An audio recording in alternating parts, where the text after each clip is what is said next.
चलो लिखो percentage composition of each element in the compound. Percentage element of each element in the compound. Percentage composition of each element in the compound. ये percentage by mass होता है, ठीक है? समझाता हूँ. Percentage by mass of each element in the given compound.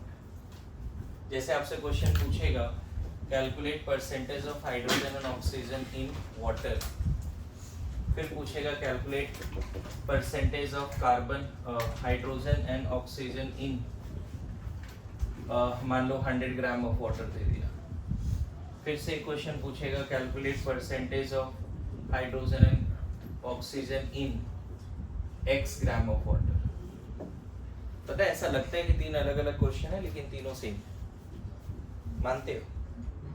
Law of constant composition क्या बोलता है कि 100 ग्राम पानी में हाइड्रोजन ऑक्सीजन का जो परसेंटेज है वो एक बूंद के अंदर भी उतना ही होगा. अरे ये सुनो, 1:8 में कंबाइन करते हैं. वाटर किसी सोर्स से ले लो, किसी मेथड से बना लो, हाइड्रोजन ऑक्सीजन किस सोर्स में कंबाइन होता है 1:8 by mass. That is law of constant composition या लॉ ऑफ डेफिनाइट प्रोपोर्शन. एकदम सिंपल सा बात है. किसी भी सोर्स से वाटर ले लो, वहाँ हाइड्रोजन ऑक्सीजन का रेशियो कितना मिलेगा 1:8. किसी भी सोर्स से किसी भी मेथड से वाटर बना लो, हाइड्रोजन ऑक्सीजन का जो रेशियो कंबाइनिंग रेशियो है वो कितना रहेगा. समझ में आ रहा है? तो whether you talk percentage of hydrogen in 1 ml of water, 1 milligram of water, 1 microgram of water, even in a single water molecule, एक मॉलिक्यूल में भी जो परसेंटेज होगा हाइड्रोजन ऑक्सीजन का, है ना, 1 लीटर 1000 लीटर 1 kg 1000 kg सब में परसेंटेज क्या आने वाला है. It is independent of basically whatever the mass of compound taken. Percentage of each element is going to be same. जैसे इसको अगर सॉल्व करना है तो पहले देखो ये कैसे सॉल्व होगा. परसेंटेज ऑफ हाइड्रोजन का क्या फॉर्मूला है. पहले mass of hydrogen in x gram of water by mass of water into क्या मास परसेंटेज है ना. तो जिस एलिमेंट का परसेंटेज निकालना है उसका मास divide by mass of the compound into 100. यही है मतलब. सिंपल है बहुत. बोलो mass of hydrogen in x gram of water. अब बताओ x ग्राम वाटर में इतना तो मोल आपको पढ़ाया है कि x ग्राम वाटर में हाइड्रोजन कैसे निकाले. तो हमें जितना पता है उसके हिसाब से 1 मोल water will have 2 mole hydrogen. ये तो हम लोग लिख पाएंगे, इतना तो लेवल है अभी जो लेक्चर 1 से लास्ट तक कर रहे हैं. ठीक है, फॉर्मूला से लिख देते 1 मोल 2 मोल हाइड्रोजन और 1 मोल ऑक्सीजन. ये लिख पाते हैं. 1 मोल मतलब 18 ग्राम और 2 मोल मतलब 2 ग्राम. 18 ग्राम पानी में 18 gram water contains 2 gram of hydrogen. So 1 gram of water contains 2/18 gram of hydrogen. Unitary method. And we have x gram of water. कितना हो जाएगा 2x/18 gram of hydrogen. देखो यहाँ पे ना एडिशनल पेन लेने का जरूरत पड़ा. x gram water will have how many gram of hydrogen, वो निकालने का जरूरत पड़ा है यूनिटरी मेथड से. और उसके लिए हमने स्टोइकियोमेट्री ऑफ ए कंपाउंड का हेल्प लिया है. बोलो उसके लिए हमने इसका हेल्प लिया है. Getting my point. तो 18 gram will have 2 gram hydrogen, so x gram will have how much hydrogen. तो अब यहाँ पे फॉर्मूला में पुट कर देंगे.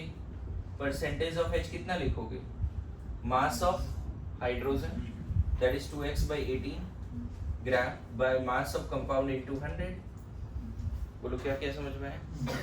Mass of hydrogen in x gram of compound कितना था 2x/18 and mass of compound कितना है x, वाटर का मास. इसको सॉल्व करोगे लगभग 11.11% आएगा, है ना. x कैंसिल हो गया, है ना. 100/9 कितना आएगा ये देखो ना, 2 और 2 भी कैंसिल, x और x भी कैंसिल, 100 बाय 9, 100 बाय 9 कितना आ जाएगा बोलो। अब देखो यहाँ पे निकालते, यहाँ पे सॉल्व करते हैं इसको। x ग्राम में निकाला कितना आया 11%, 100 ग्राम, फिर से यहाँ पे 100 ग्राम पानी, फिर से यूनिटरी मेथड लगाओ पहले। 18 gram water will have 2 gram hydrogen बोलो। So 1 gram water will have 2 by 18 gram hydrogen. 100 ग्राम पानी में कितना हाइड्रोजन होगा निकालना पड़ेगा बोलो, यूनिटरी मेथड। अब बताओ यहाँ परसेंटेज ऑफ हाइड्रोजन क्या लिखोगे। 100 ग्राम पानी में जो हाइड्रोजन है that is 2 by 18 into 100 by पानी का मास इनटू परसेंटेज है तो 100 करना पड़ेगा। सॉल्व करके देख फिर से 100 by 9 आए, कितना आएगा 100 by 9, 11% दिख रहा है। Whether you have taken x gram water, x का वैल्यू कुछ भी रख सकते थे तो 1 ग्राम और मिलीग्राम और माइक्रोग्राम, इवन 18 mu भी रख सकते थे। यस नो, तुम x का कोई भी वैल्यू ले लो, 1 टन ले लो, फिर भी परसेंटेज कितना है हाइड्रोजन का, मास परसेंट। अच्छा यहाँ देखो मास मेंशन भी नहीं है इस क्वेश्चन में, अब ये कैसे बनेगा। How much mass is there कुछ मेंशन है, बोल रहा है वाटर में क्या बताना है, calculate percent of height in water, बस वाटर लिख दिया। वाटर कितना है कुछ नहीं मेंशन है, नहीं मेंशन है, जरूरत है क्या मेंशन करने का, क्योंकि 1 ग्राम ले, 100 ग्राम ले, 200 ग्राम ले, 500 ग्राम ले, वैल्यू तो सेम आ रहा है। अरे ऐसा नो, मेंशन करने का जरूरत भी है नहीं। फिर अगर जरूरत ही नहीं है मेंशन करने का तब क्या करें। अगर कुछ मेंशन नहीं है तो बेस्ट एक्सेस क्या है, let we have 1 mole of, जैसे 1 मोल वाटर माना तो परसेंटेज ऑफ हाइड्रोजन, 1 मोल पानी में 2 मोल क्या है बच्चे हाइड्रोजन, 2 मोल हाइड्रोजन का मास, 2 मोल हाइड्रोजन का मास बाई 18 ग्राम इनटू 100। इतना प्रॉब्लम नहीं, यूनिटरी मेथड से बच गया, दिख रहा है ये बीच का जो पार्ट है वो खत्म। अरे यस नो, यूनिटरी मेथड से बच गए क्योंकि वो पहले से पता है, हमने प्रैक्टिस कर रखा है। 1 मोल पानी वाटर मतलब क्या, 2 मोल हाइड्रोजन 1 मोल ऑक्सीजन। यहाँ भी कितना आया बच्चे, मेरी बात समझ में आ रहा है। तो percentage of any element in the compound का डेफिनेशन बताओ, अब अपने दिमाग में बैठाने की कोशिश करो। What can be the definition, mass percent of any element in the compound, mass of that element by mass of compound into 100। definition समझ, mass of that element by mass of compound into 100। Clear है, मैं definition लिख देता हूँ, लिखो इसको पहले, तीनों क्वेश्चन बिना देखे उतारो। सो फाइनल फार्मूला मैं लिखने जा रहा हूँ कि परसेंटेज कंपोजिशन का फार्मूला क्या है ना, एंड देन इस पे कुछ क्वेश्चंस करेंगे। जैसे आपने सुना होगा minimum molar mass of insulin, ऐसे क्वेश्चंस फेमस हैं, सुना है क्या नहीं। एंड देन ये समझ में आएगा तभी जाके एम्पिरिकल मॉलिक्यूलर फार्मूला समझ में आएगा। ओके, तो इसको समझना जरूरी है। Okay, percentage of any element in the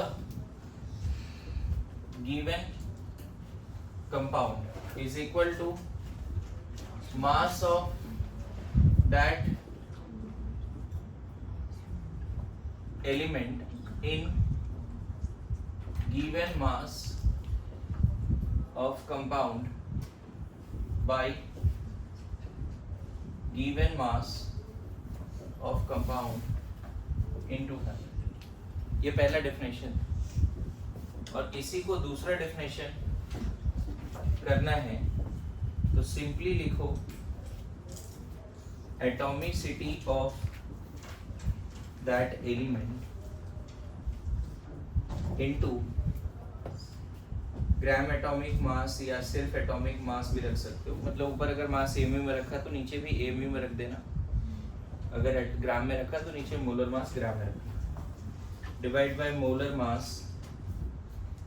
है ना, या मॉलिक्यूलर मास भी बोल सकते हो।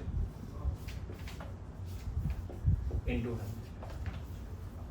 ये डेफिनेशन जल्दी आपको क्वेश्चन बनाने में हेल्प करेगा, क्योंकि अभी जस्ट इतना एक्सप्लेन किया कि 1 ग्राम लो, 100 ग्राम लो, 1000 ग्राम लो या 1 मोल लो, बातें तो सेम। तो always take how much? 1 mole. Take 1 mole. 100 gram भी दिया है पानी तब भी 1 मोल मान के सॉल्व करो। 100 ग्राम वाटर दिया है तो भी आप 1 मोल मान के सॉल्व करो, वही आएगा। अगर आपको फॉर्मूला दिया है कंपाउंड का तो यही यूज करना चाहिए। कंपाउंड का अगर फॉर्मूला दिया है तो ये डेफिनेशन यूज करना चाहिए, atomicity of that element in the compound, है ना, in the compound into gram atomic mass या atomic mass divide by gram molecular mass या मॉलिक्यूलर मास। क्लियर हुआ? अब तो इस फॉर्मूला में फिट कर दें। वाटर मान लो दिया, फॉर्मूला दे दिया, कुछ नहीं मेंशन है, 1 ग्राम 2 ग्राम 1000 ग्राम कुछ मेंशन नहीं है। परसेंटेज ऑफ हाइड्रोजन कितना, एटॉमिसिटी 2, इसका मास कितना होता है, हाइड्रोजन की मास पूरे का मास इनटू, देखो आ गया। अगर मान लो CH4 में कार्बन का हाइड्रोजन का निकालना है, परसेंटेज ऑफ हाइड्रोजन CH4 में, फॉर्मूला फिट करो, फॉर्मूला दे रखा है ना तुमने, तो बड़ा आसान हो जाएगा। कितना हो गया? CH4 में हाइड्रोजन की एटॉमिसिटी, CH4 में हाइड्रोजन की एटॉमिसिटी 4, उसकी मास बाय मीथेन का मास इनटू 100। दिख रहा है कैसे सिंपल ये फॉर्मूला में लग रहा है ना? मान लो बोलता है C2H4 में परसेंटेज ऑफ हाइड्रोजन कार्बन बताइए, इथेन में कार्बन की परसेंटेज बताइए। कार्बन की एटॉमिसिटी, इसकी मोलर मास, कार्बन की मोलर मास 12, इस पूरे का मोलर मास 30, 2 into 12 plus 6 into इथेन बोल रहा था मैं, इथेन नहीं बोल रहा था, 6 into 1 तो 30 आएगा into 100। आ रहा है समझ में? अच्छी बात है बच्चे, अगर 2 एलिमेंट है, फर्स्ट का परसेंटेज आ गया तो परसेंटेज ऑफ O के लिए आपको सॉल्व करने का जरूरत नहीं, 100 माइनस परसेंटेज ऑफ हाइड्रोजन। यहाँ पे परसेंटेज ऑफ कार्बन निकालना है तो 100 माइनस परसेंटेज ऑफ हाइड्रोजन। यहाँ पे अगर हाइड्रोजन का निकालना है तो कार्बन का पता चल गया, आई गेस ये शायद 80%, कितना आ रहा है? 80 आ रहा है, देखो तो कितना आ रहा है?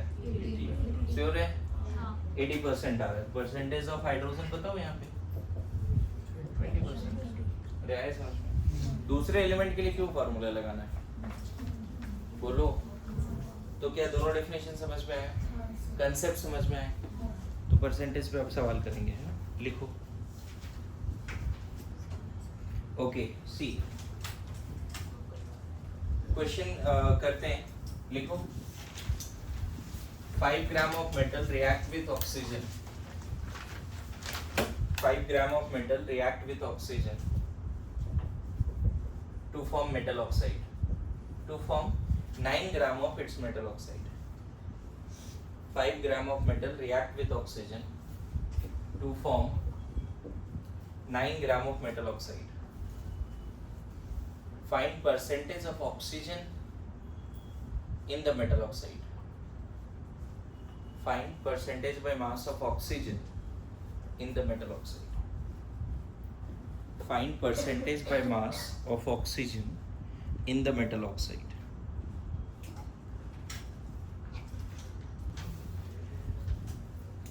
फिर से एक बार रिपीट कर देता हूँ। 5 ग्राम मेटल है, वो ऑक्सीजन से रिएक्ट करके मेटल ऑक्साइड बनाता है। मेटल ऑक्साइड का फॉर्मूला दिया नहीं है क्वेश्चन, तो मान लेते हैं कुछ रहा होगा ऑक्सीजन, हमें नहीं पता कितना, लेकिन 5 ग्राम मेटल और जो भी ऑक्सीजन रहा है वो दोनों खत्म होके मेटल ऑक्साइड कितना बना? 9 ग्राम।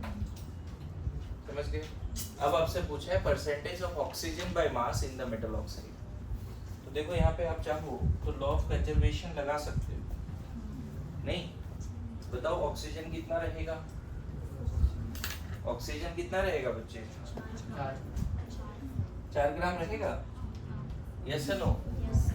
Law of conservation of mass, 9 gram ये बना है, 5 ग्राम मेटल है, तो डेफिनेटली ये कितना रहा होगा? 4 ग्राम। बोलो। तो मेटल ऑक्साइड के 9 ग्राम में जिसका परसेंटेज पूछा है, परसेंटेज ऑफ ऑक्सीजन पूछा है, मेटल ऑक्साइड के 9 ग्राम में ऑक्सीजन है कितना? 4 ग्राम। तो mass of element in the given mass of compound into 100। देखो इतना सिंपल था। यहाँ पे पहला फॉर्मूला से बना, क्योंकि मेटल ऑक्साइड का एक्चुअल में डेफिनेशन गिवन, ये मॉलिक्यूलर फॉर्मूला गिवन, मेटल का नाम भी मेंशन नहीं है कि कौन सा मेटल है, तो ग्राम एटॉमिक मास कैसे आए? अरे यस नो बोलो।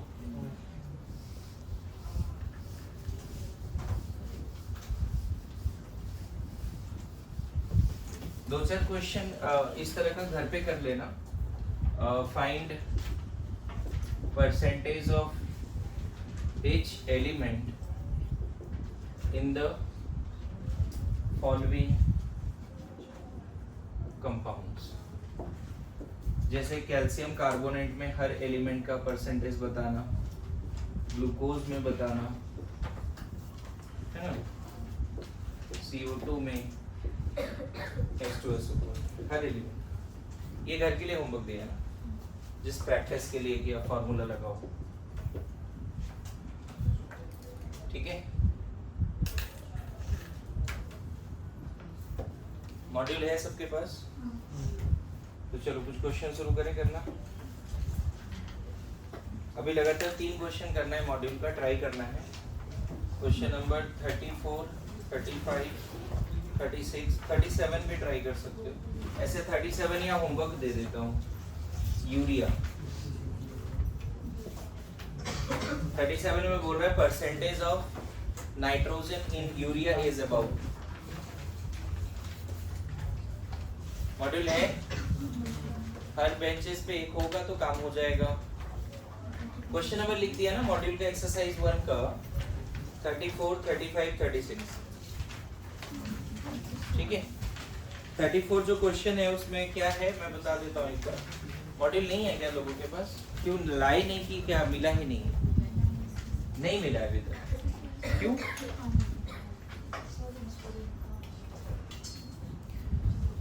देखो जो क्वेश्चन 34 है उसमें बोल रहा है क्या, जिसके पास मॉड्यूल नहीं है जी मैं लिख देता हूँ। क्वेश्चन 34 में बोल रहा है insulin contains sulphur. Insulin contains sulphur 3.4% of sulfur. Find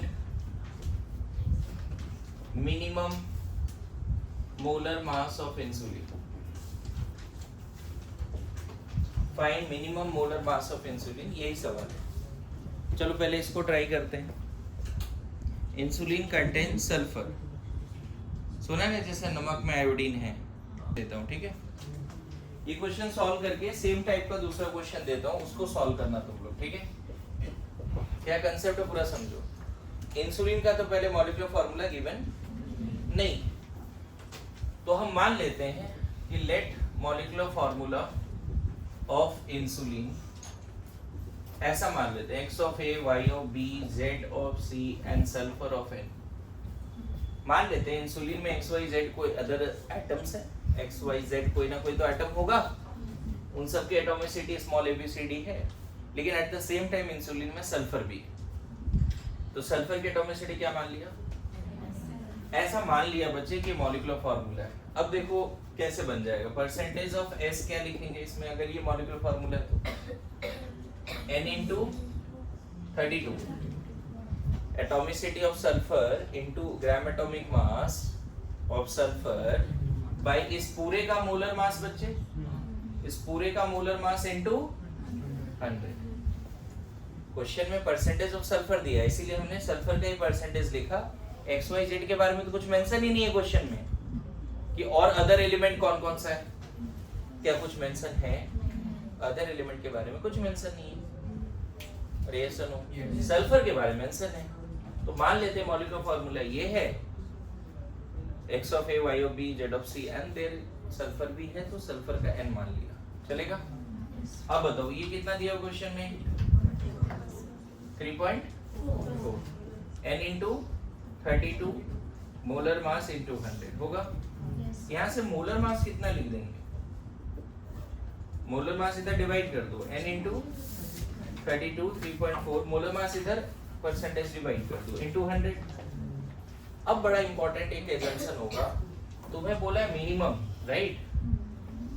अब ये बताओ, for molar mass to be minimum, है ना, इंसुलिन में कम से कम एक सल्फर एटम तो ले, हाफ सल्फर तो ले नहीं सकते, जीरो तो ले नहीं सकते, क्योंकि सल्फर तो है वहां पर। किसी भी मॉलिक्यूल में हाफ एटम होता है, ऐसा बोलना सही है क्या? जब भी किसी मॉलिक्यूल में एटम्स होते हैं तो वो पर्टिकुलर इंटीग्रल वैल्यू होता है, यस और नो? तो यहाँ पे बोल सकते हैं for molar mass to be minimum, N क्या मान ले, एटॉमिसिटी ऑफ सल्फर क्या मान ले, तो 1। तब अब आ जाएगा आंसर, देखो minimum molar mass will be 1 into 32 by 3.4 into, अब इसको सॉल्व करोगे आंसर आ जाएगा। कैसे निकाले समझ में आ रहा है जी? बोलिए, आ रहा है सबको? तो देखो मैंने बोला ना, कभी कभी फॉर्मूला नहीं दिया है तो भी हम लोग बनाते हैं, क्वेश्चन सॉल्व करते हैं। अपने से मान लिया कि मॉलिक्यूलर फॉर्मूला ऐसा है, XYZ के बारे में आइडिया नहीं है, लेकिन हमें पता है कि इंसुलिन में सल्फर है, तो सल्फर का एटॉमिसिटी n मान लिया। ये पॉइंट नोट करने वाली है कि मिनिमम मोलर मास के लिए एक मॉलिक्यूल में एटलीस्ट कितना सल्फर लेना चाहिए। अगर हाफ भी ऑप्शन होता तो हाफ लेके मिनिमम मोलर मास निकालते, लेकिन हाफ सल्फर एटम एग्जिस्ट नहीं करता है। क्या समझ में आया? ठीक है, लिखो, बिल्कुल सेम टाइप ऑफ क्वेश्चन है आपका। अगर मॉड्यूल है तो आप देख सकते हो। 36, क्वेश्चन नंबर 36 बोल रहा है कि ए जाइंट मॉलिक्यूल, मॉलिक्यूल के बारे में कोई आइडिया नहीं, जाइंट मॉलिक्यूल कंटेन्स, है ना, 0.25% ऑफ अ मेटल। जो मेटल है उसका molar mass 59। Find minimum molar mass of giant molecule. ये क्वेश्चन फिर से रिपीट कर रहा हूं, ये तुम्हारा ग्राम एटॉमिक मास है मेटल का। कोई जाइंट मॉलिक्यूल है, हमें नहीं पता कौन सा मॉलिक्यूल है, और उसमें परसेंटेज ऑफ मेटल गिवन है, और जो मेटल का बात कर रहा है उसका मास भी गिवन है। बोलता है मिनिमम मोलर मास निकालिए। एकदम से सेम पैटर्न रिपीट करो, क्वेश्चन बनेगा जो भी सिखाया है।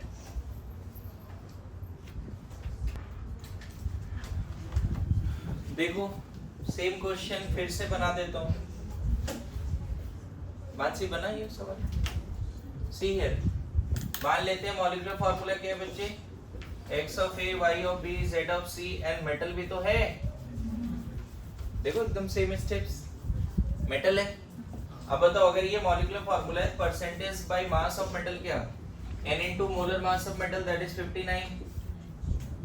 मॉलिक्यूलर फार्मूला में एटॉमिसिटी ऑफ मेटल कितना है, by molar mass of compound giant molecule into 100। अरे ऐसा नो, इसको कितना रखते हैं 0.25, नहीं, n into 59 by molar mass of the compound into 100। फिर से for m molar mass to be minimum, कम से कम जाइंट मॉलिक्यूल में मेटल का कितना एटम ले, एक तो ले कम से कम, एक तो ले। अब हो जाएगा यहां से, देखो मिनिमम मोलर मास कितना लिख दोगे, 1 into 59 by 0.25 into 100। ऊपर 4 जाएगा, 59 को 400 से मल्टीप्लाई कर दे, आ जाएगा जो आंसर होगा वो। ठीक है, बोलो। मॉड्यूल का एक और क्वेश्चन है 35 में बोल रहा है, जिसके पास मॉड्यूल नहीं है वो देख सकते हैं। बोल रहा है caffeine has a molecular formula, ठीक है, कैफीन मॉलिक्यूलर मोलर मास दिया हुआ है कैफीन का 194। कैफीन का फॉर्मूला नहीं गिवन है बच्चे, कैफीन का मोलर मास गिवन है, और बोल रहा है percentage of nitrogen in caffeine कितना है, 28.9%। परसेंटेज ऑफ नाइट्रोजन गिवन है कैफीन में 28.9%। बोलो, बोल रहा है क्या? Number of an atom in caffeine, ये क्वेश्चन है। मतलब एक तरह से तुमसे बोल रहा है कि जो कैफीन का मॉलिक्यूलर फॉर्मूला है उसमें एटॉमिसिटी ऑफ नाइट्रोजन बताइए।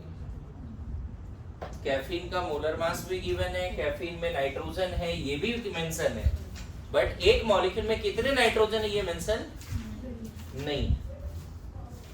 क्लियर है? एक मॉलिक्यूल में कितने नाइट्रोजन है ये मेंशन नहीं। ये हटा दो क्या, ये जॉइंट मॉलिक्यूल वाले सवाल? इफ रिटन एवरीवन, बोलो।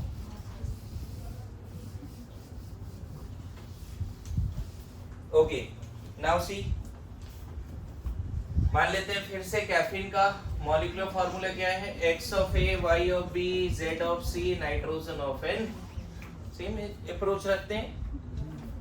अब यहाँ मिनिमम तो निकालना नहीं है, तो हमें N का वैल्यू हो सकता है 1 भी आएगा, 2 भी आएगा, 3 भी आएगा। हमें मोलर मास गिवन है, पता है जो कैफीन का मोलर मास 194 है, अगर वो सच में मिनिमम होगा तो हो सकता है N का वैल्यू 1 आएगा। लेकिन हम ऐसे नहीं बोल सकते ना, ऐसा क्वेश्चन में मेंशन है कि it is minimum molar mass. बोला कैफीन का मोलर मास कितना है ना? तो अब बताओ, अगर ऐसा फॉर्मूला है तो परसेंटेज ऑफ N क्या बोलोगे? N into 14 by 194 into 100।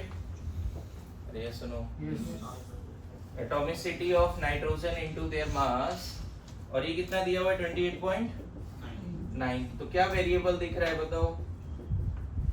Variable क्या दिख रहा है? N। हो जाएगा solve. 28.9 into 194 divide by 14 into 100, solve कर लो।